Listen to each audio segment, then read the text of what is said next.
everybody, welcome back to Made at Midnight. On this base, I want to fireball the Inferno Tower closest to the Monolith, but will my fireball reach the Town Hall?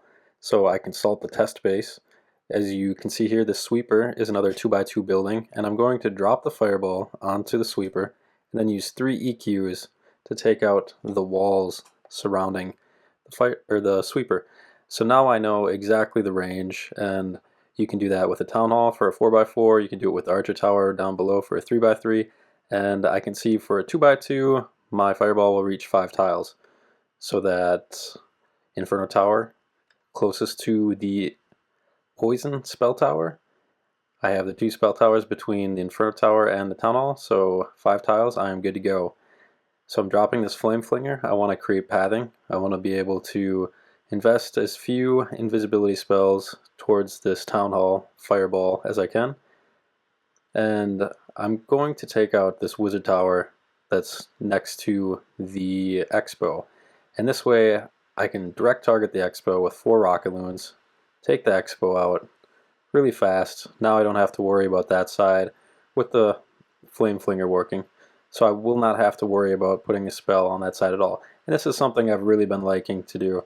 You put Yetis next to the Wizard Towers. Wizard Towers normally take 3 Rocket Loons, but with a Yeti you can weaken the Wizard Tower, then drop a Rocket Loon to further weaken the Wizard Tower. Yeti finishes off the Wizard Tower, and the Yeti mites go forward to get another defense. In that way it's a buy one get one half off. So the more troops you can conserve, the better, and I don't think there's a better way to do that than with Yetis, or with Yeti Rocket Loon combination. So now I have the Warden working. I want to take out this Monolith. I had a Skeleton spell down to distract the BK, took out the BK. I have the Sneezy to help distract as well. The Clan Castle's on the opposite side, so I'm using Sneezy. If the Clan Castle were closer, I would not use Sneezy because the projectiles would trigger the Clan Castle. So Warden directly in line with that Inferno Tower, Fireball, AQ down, Giant Arrow, take out the Town Hall. That entire center compartment is down. I have Frosty on the AQ because I'm going to need to freeze up some of these defenses. In the same way, I'm using this Ice Golem, and I want the Ice Golem to push up and distract the Ricochet Cannon. Ricochet Cannons are very deadly with the strat because they will target your AQ, bounce to your Warden, and kill your Warden. Warden has about half the hit points as an AQ, and the Ricochet Cannon's second shot is stronger than the first, so Warden can go down very quick. Alright, so now I'm sending in these Ice Hounds with the Minion Prince. Use the Dark Orb to freeze up this entire section.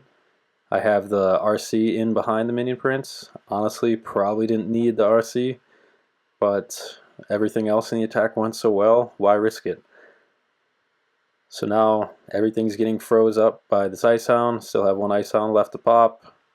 I'm using the Henchman Puppet because I do not have that many cleanup troops, so I want the Henchman to help clean up. And we have 7 cells swagged. Alright, on to my favorite strat in the game.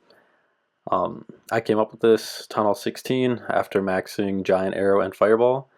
And to do this strat that I call Hero Swag City, you have to Giant Arrow Fireball the Town Hall with 3 EQs, and then you have to zap something out with the Giant Arrow and some EQs and Lightnings. In this case, I'm going to take out the Defending Heroes and the Town Hall with the Fireball, and then I'm going to zap out Giant Arrow, the Monolith, and the Fire Spitters. And then we have this nice channel here in the middle that our heroes are going to walk in. And we're going to use Ice Hounds because we won't have that many spells remaining to stall up the defenses. Ice Hounds are basically more free spells. So 3 EQs on the Town Hall, Giant Arrow through, got to take out this multi-Archer Tower, Archer Tower goes down, zap out the Monolith and the Spitters, Fireball the Town Hall, drop in some Headhunters, take out the enemy heroes. Enemy heroes are very much a pain for your RC, who does a lot of the work in this strat. In this strat, you want the AQ to be powered by the Warden Rage Vial, and then you meet up with the AQ, the BK, to help tank for the AQ, and a lot of times you need the BK EQ boots to open up the center of the base for the AQ, but in this case the base is just perfectly set up for a nice little walk right straight through the middle of the base. And then while we have our heroes on the inside, we're going to drop our RC from the outside and help these heroes push in farther. So I can tell that I really don't need the RC down here to help support the AQ. The BK, everything's healthy, so I'm going to go ahead and send the RC up from about 9 o'clock. And I'm going to drop one Ice Hound to distract that new merged cannon. And this base, it was very common at Town Hall 16. It was really good at defending Root Riders. I believe this was a Navi base. So every now and then you'll see this base, and when you see this, just remember Hero Swag City, Giant Arrow Fireball the Town Hall, and Giant Arrow Zap out the core. And then you don't have to worry about your heroes getting targeted. And the purpose of the strat of the heavy spell investment and heavy equipment investment is to make the subsequent base, what's left of the base, as easy as possible to AQ charge.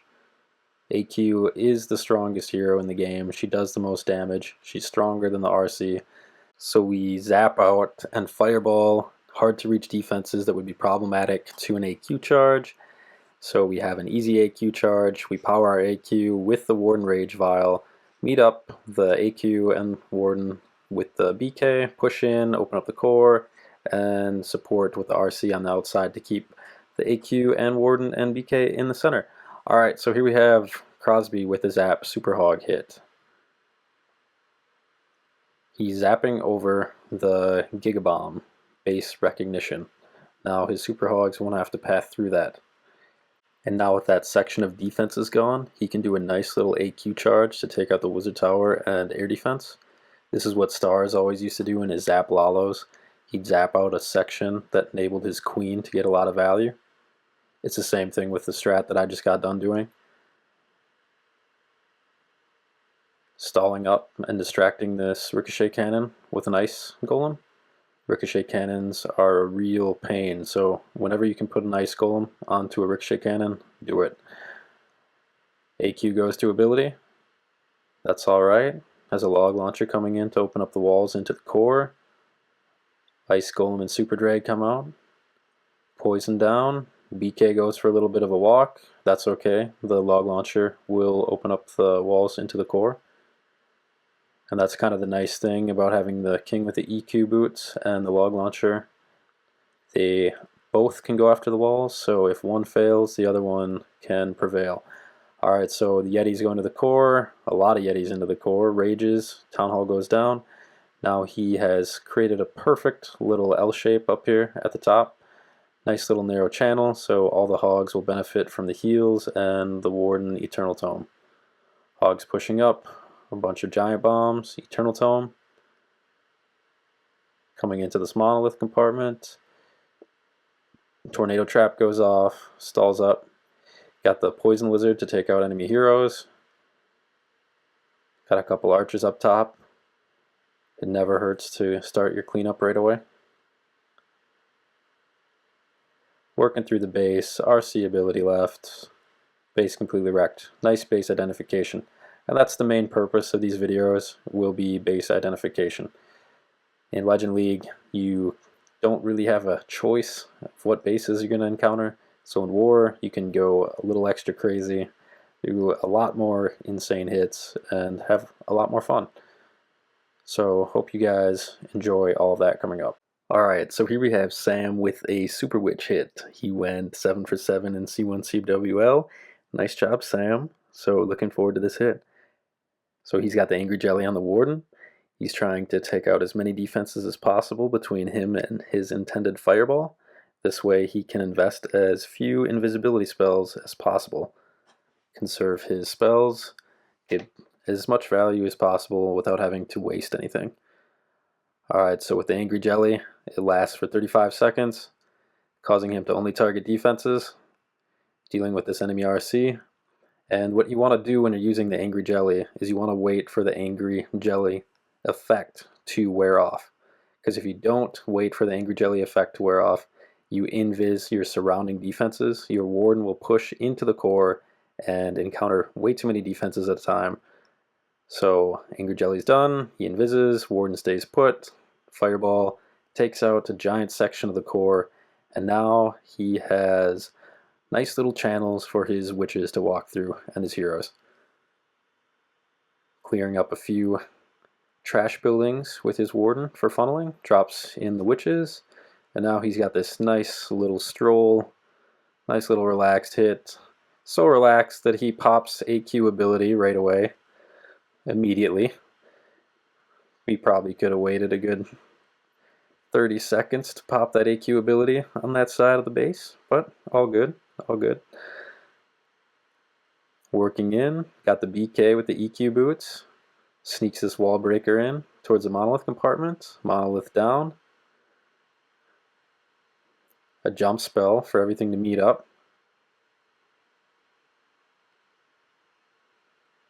Got an ice golem into stall up. Enemy super drag. Yeah, everything going exactly where it needs to go. This entire huge heavy core getting distracted by the big boys and super witches. Still hasn't used BK ability yet. Finally uses BK ability, opens up the section for the town hall. Now he just has the 2 enemy heroes to deal with. They're down. Town hall's about to go down. And yeah, base completely wrecked. And that is definitely what you want to do with super witches. You want to create a nice channel for everything to stay together. And with any strat, you want to keep all your troops bundled up together so they distract defenses for each other. Even with those kind of spammy drag hits, you want to keep your dragons clumped up so they distract defenses. Alright, so here we have Dennis with a Yeti clone Blimp drag strat.